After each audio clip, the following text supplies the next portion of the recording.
En Punto Noticias hablamos de...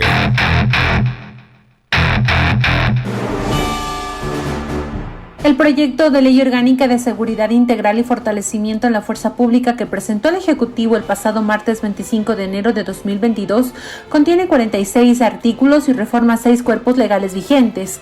Contiene además las normas que regulan el uso progresivo de la fuerza para militares, policías y guías penitenciarios, con los principios que regulan y con los 5 niveles hasta el uso de armas letales. Aunque este tema se ha mencionado, ya se encuentra en normativa.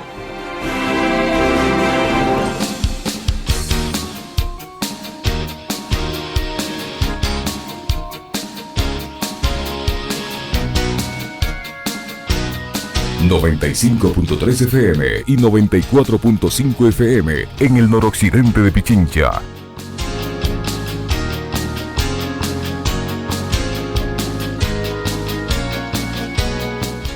7 de la mañana con 37 minutos, 7 con 37 minutos, en Punto Noticias, primera emisión. Saludamos con nuestra primera invitada. Se trata de, como lo anunciamos, de Carolina Andrade, subsecretaria de Inteligencia. ¿Cómo está, Carolina?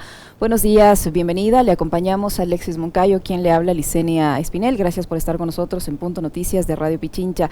En los últimos días, el presidente de la República se ha vuelto a referir a los temas de inseguridad o a la crisis de seguridad que tiene nuestro país, que tiene niveles altísimos de violencia, de crimen. Las cifras lo dicen por sí solas, pero el presidente ha señalado que la situación que estamos viviendo ahora es fruto de las 15 años atrás en los que él considera no se han hecho las labores necesarias o las gestiones necesarias para enfrentar esta situación, y que el narcotráfico se ha tomado el país y que esta situación de inseguridad que se vive, todo está relacionado con el narcotráfico.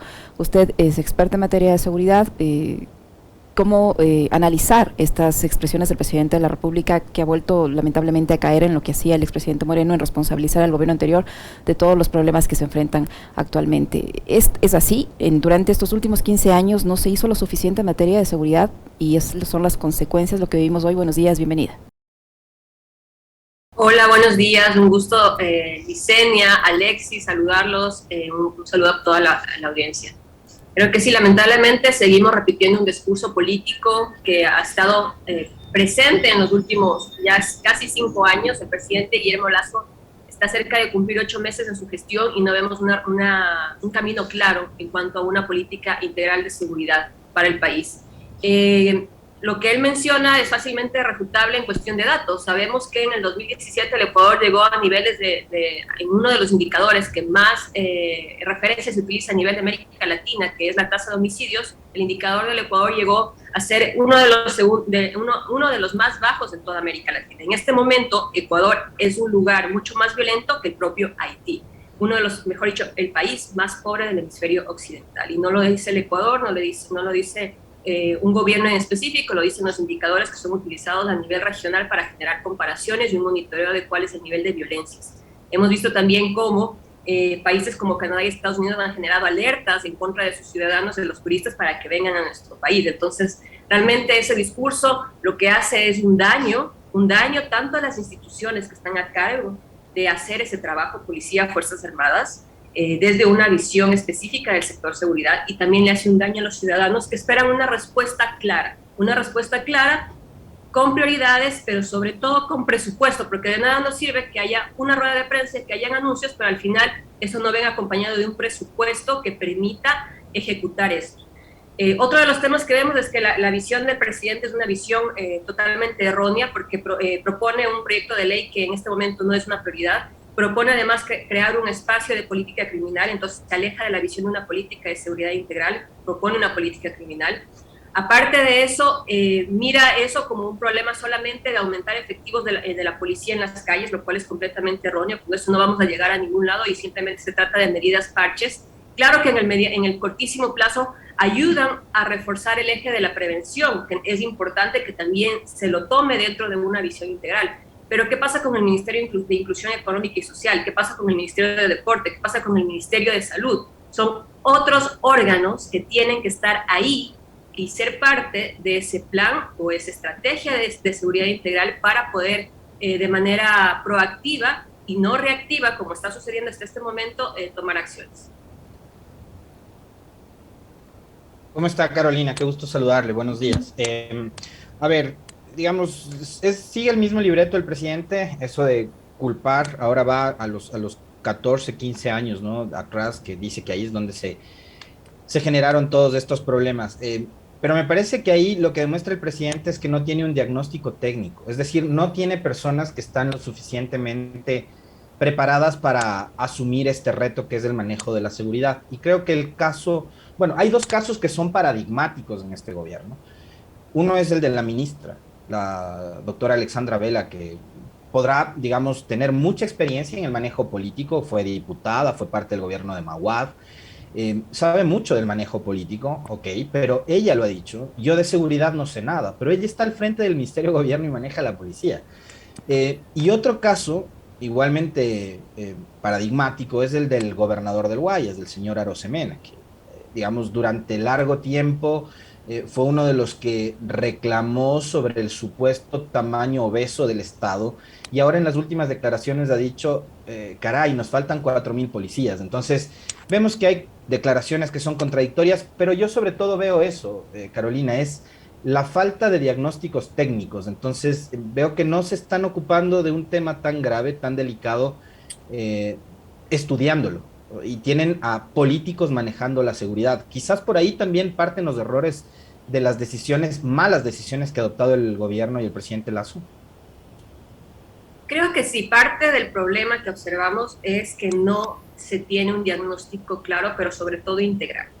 El presidente Lasso, el día de su posición, dijo que a las 9 de la noche se iba a reunir en Consejo de Seguridad Pública del Estado para conocer el estado de situación del país, específicamente en lo que es crimen organizado. Ese fue el gran anuncio de su día de posesión. ¿Qué pasó en esa reunión? ¿Quién le presentó un diagnóstico? Normalmente, de acuerdo a la Ley de Seguridad Pública del Estado, que se aprobó en el 2009, quien tiene que presentar ese diagnóstico era el Ministerio Coordinador de Seguridad o la Secretaría de Inteligencia o su equivalente, el Centro de Inteligencia Estratégico. Porque ¿qué es lo que pasa en la práctica?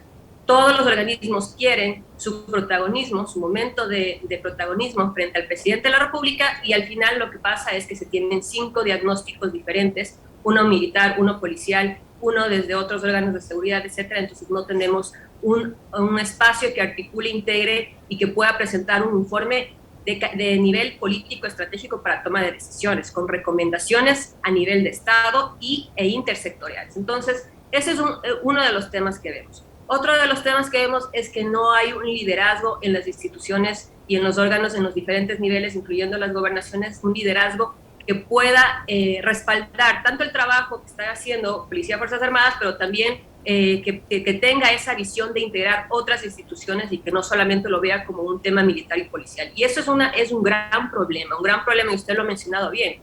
La visión de un Estado reducido, ¿no es cierto?, nos está pasando factura, porque lamentablemente ahora nos damos cuenta que muchos de los programas y políticas sociales que estaban generando acciones en espacios de alta vulnerabilidad ya no existen, que espacios que permitían a los jóvenes poder ocupar su tiempo en otras actividades deportivas, en otras actividades recreativas ya no existen, están sin mantenimiento o simplemente ya ha sido, vi otra vez un centro de alto rendimiento en Río Verde completamente cubierto por toda la maleza y realmente da una pena que esos espacios que permitían a los jóvenes generar otras actividades deportivas era un punto de inicio para generar una política clara para que puedan realizar otras actividades recreativas, ya no existen. Veamos unas fotos en decadencia. Entonces, vemos una falta de diagnóstico que unifique un verdadero diagnóstico con recomendaciones reales a nivel de políticas de Estado integrales. Vemos una falta de liderazgo de quienes están al frente de estas instancias porque no han generado acciones que permitan, y ahí viene también el otro tema, si es que los efectivos de la policía no sienten ese liderazgo en estas instituciones, es por eso que muchas veces después reclaman la falta de una normativa que no respalda su trabajo. Entonces, yo le veo más por eso, más por una falta de liderazgo, porque quienes están al frente no han sabido tomar decisiones, siguen echando la culpa al pasado, y ya se acabó eso. Ahorita están asumiendo un cargo de decisión política y tienen que tomar decisiones. Es ahora, después de casi 12 años que han venido intentando llegar a esos espacios de poder, donde tienen que tomar decisiones y actuar. No podemos seguir echando culpa al pasado, porque lo que eso provoca es cada día pérdidas de vidas humanas por temas de violencia, pero también por el alto nivel de pobreza y desigualdad que nuestro país vive después de la pandemia del COVID. Entonces son varios factores que están ahí presentes y que lamentablemente el Estado, el gobierno en este momento no toma acciones como debería ser, de manera contundente y clara. O sea, vemos casi 6.000 ecuatorianos que el año pasado intentaron cruzar la frontera entre Estados Unidos y México, muchos de ellos niños. Vemos que el Ecuador está literalmente viviendo de las remesas de los ecuatorianos. El Ecuador es uno de los países que menos va a crecer en América Latina y los precios del petróleo están llegando a récords del año 2014. Entonces, ¿dónde están esas políticas? ¿Dónde está esa acción? ¿Dónde están esos presupuestos? ¿Dónde están esas prioridades? Carolina, es evidente que vivimos un retroceso en temas de seguridad. No sé si hay registros de cuándo el país ha estado en los niveles que estamos ahora, o nunca hemos estado tan mal como estamos ahora en materia de seguridad, y eso obedece al desmantelamiento de muchas instituciones. Y también este tema de la inseguridad ha sido utilizado de forma lamentablemente política, en el sentido de que, por ejemplo, la CNI fue utilizada para perseguir, para escuchar, para espiar, y no para las labores de inteligencia. ¿Existen o no existen esas labores de inteligencia? Y yo sí quisiera también insistir en el sentido de que todo lo que estamos viviendo ahora, todas estas situaciones de violencia, de asesinatos, de asaltos, etcétera, etcétera, ¿están relacionados directamente con el narcotráfico, como dice el presidente de la República? Hay una parte importante que está vinculada a temas de narcotráfico que vemos, ¿no es cierto? Pero hay varios factores que muchas veces no se analizan.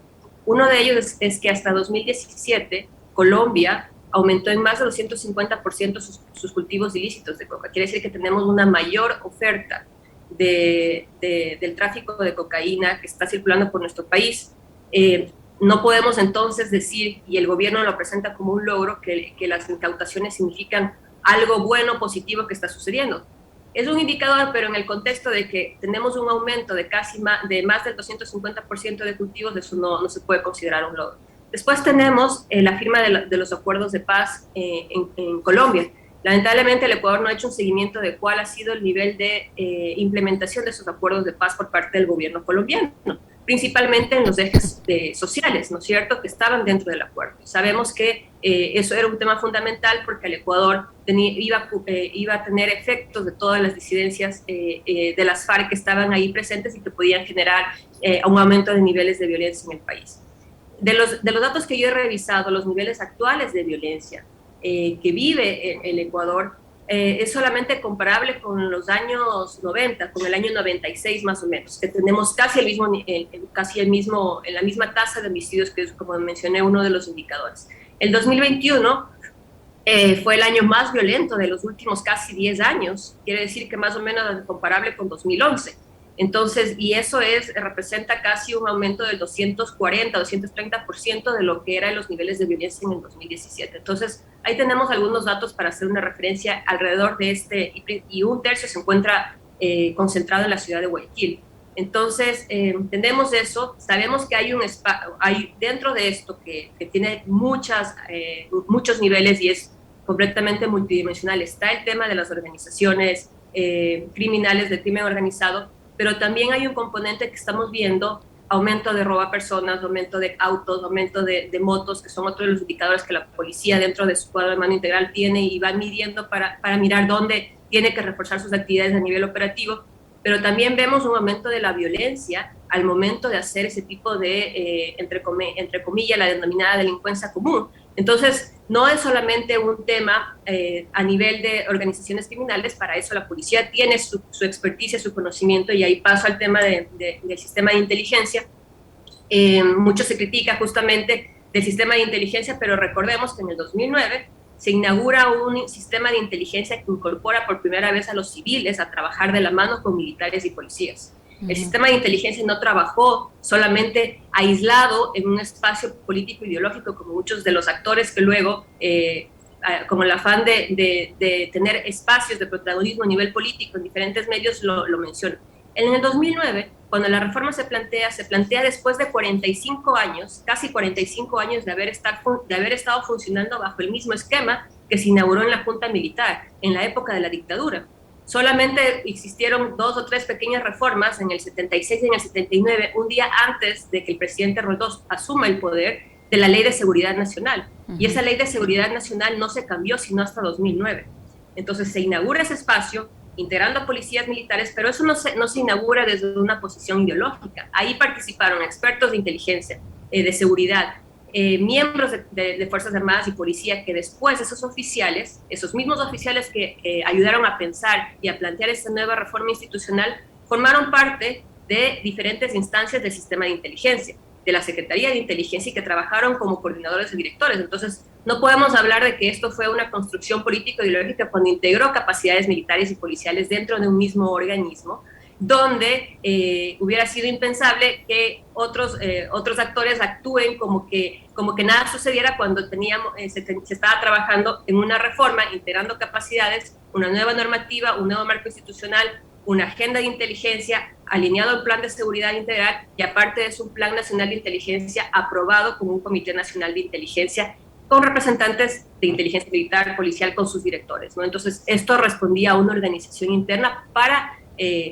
coordinar capacidades, que era uno de los principales desafíos.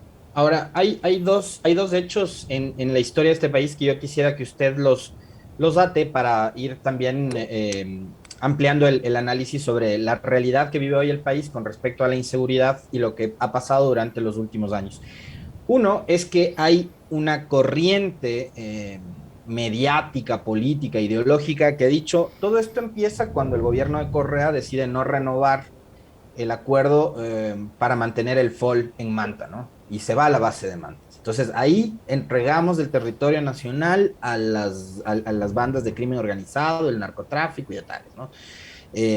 Por un lado. Por otro, en el gobierno de Lenín Moreno, cuando empiezan a desmontar el Estado, eliminan el Ministerio Coordinador de Seguridad y a la par fusionan el Ministerio del Interior, que manejaba la seguridad a través de la policía, con la Secretaría de la Política, y terminamos juntando dos instituciones que manejaban temas demasiado amplios, muy importantes, y creamos este enorme monstruo, este aparato lento que es el Ministerio de Gobierno, que no se encarga ni de lo político ni de la seguridad.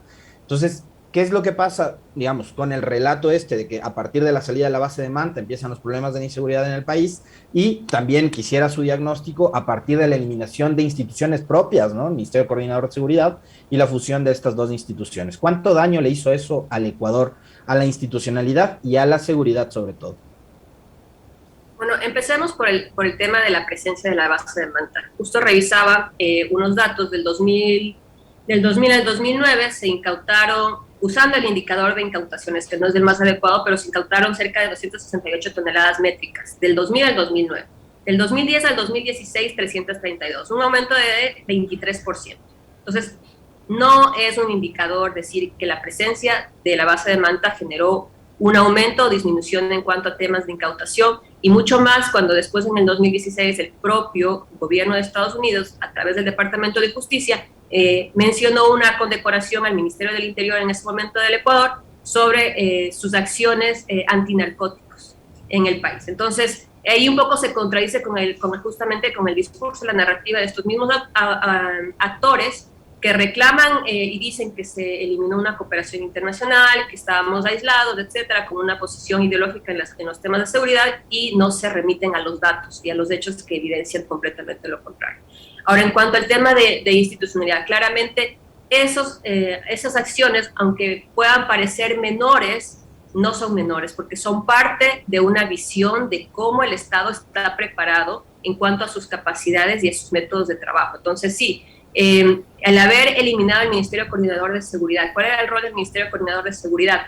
Plantear justamente el Plan Nacional de Seguridad Integral, las agendas sectoriales y las políticas integrales de seguridad para todo el sector seguridad, defensa, interior, riesgos, que justamente ahora que sucedió lo de la Gasca, hemos dicho, bueno, ¿y qué pasó con la Secretaría de Gestión de Riesgos? Inteligencia, ¿no es cierto? Entonces, ese era uno del rol y de la importancia del Ministerio Coordinador de Seguridad, y sobre todo de articular el trabajo, porque lamentablemente en el sector seguridad todos quieren siempre un protagonismo individual, por cada una de las autoridades y por cada uno de los espacios. Entonces, uno de los desafíos del Ministerio Coordinador de Seguridad era articular esos protagonismos y tratar de generar espacios únicos de información, de asesoramiento en gabinetes sectoriales, en gabinetes presidenciales y obviamente en espacios como el Consejo de Seguridad Pública del Estado. La eliminación del Ministerio, de la fusión del Ministerio del Interior con la Secretaría de la Política y volver a la visión anterior, ¿no es cierto?, que teníamos, también es otro problema. Es otro problema porque, como vimos, lamentablemente, el Ministerio de Gobierno se concentró más en el reparto político de ciertas instancias a nivel del legislativo sin realmente dedicarse a su trabajo de seguridad. Ahora lo que vemos es que, si bien no quieren dar la razón de que es necesario hacer esa reforma para poder coordinar una planificación independiente de lo político a lo de seguridad, y además de eso poder tener recursos específicamente asignados para el tema de seguridad fuera de lo político, ¿no es cierto?, no solamente recursos económicos, humanos, tecnológicos y también económicos, como no quieren dar la razón y no lo hacen, no lo ejecutan, pero en la práctica lo que se ve es que tenemos al viceministro del Interior un poco más enfocado en los temas de seguridad y a la ministra Vela ausente de esos temas, salvo ciertos anuncios cuando hay ciertas aprehensiones o ciertos temas importantes, pero más enfocado en los temas políticos. Entonces, en la práctica, vemos que han ido escuchando esas recomendaciones que hasta la propia Comisión de la Asamblea de Seguridad Integral las ha planteado en sus informes, pero no lo quieren aceptar frontalmente y no lo ejecutan como deberían hacer de manera seria, porque esa división práctica no va nunca a ser igual que una decisión ya de planificación de Estado de tener dos instancias completamente diferentes. Entonces, ahí tenemos eso, tenemos la eliminación del Ministerio de Justicia, Derechos Humanos y Cultos, transformado en un espacio con un presupuesto que no era suficiente ni siquiera para cubrir adecuadamente los sueldos del personal penitenciario.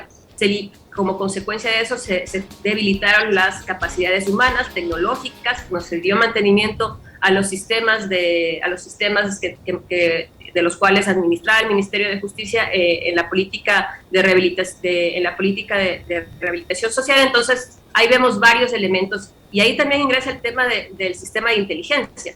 Se desmanteló la reforma que inició en el 2009, se eliminaron capacidades humanas, se perdieron esas capacidades humanas que se comenzaron a formar en el 2012 y que mínimo para ser un analista de inteligencia se necesita 7 años para realmente estar integrado dentro de las metodologías, de las prácticas, tener la capacitación suficiente. 2012 se inicia un proceso de reclutamiento masivo con una empresa internacional de reclutadores de personal humano para que ingrese al sistema de inteligencia de manera técnica, un grupo de jóvenes de diferentes profesiones, con diferente formación, que hablan diferentes idiomas, y en el 2018 se desmantela todo eso y se los manda. Entonces no tenemos capacidades humanas, no sabemos si es que esas capacidades tecnológicas que existieron lo siguen generando un mantenimiento adecuado para que las unidades de la policía y de Fuerzas Armadas puedan trabajar. Muchas veces los funcionarios de inteligencia militar no tenían ni siquiera para una recarga telefónica para realizar sus reportes desde los grupos de inteligencia en los diferentes puntos del país. Entonces, ¿de qué estamos hablando? Uh-huh. ¿Qué es lo que realmente necesitamos fortalecer y por qué ahora simplemente nos llevamos un discurso político para seguir echando la culpa al pasado sin tomar acciones? Y esto no es un tema menor, esto es un tema que cuesta vidas. Muchísimas gracias, Carolina. Muy claro su análisis. Muchísimas gracias por su tiempo, por la información y sobre todo por este análisis que nos ha permitido realizar usted con el conocimiento debido. Muy amable a Carolina Andrade, ex subsecretaria de Inteligencia, que ha estado con nosotros. Gracias, Carolina. Muchas gracias a ustedes. Un saludo.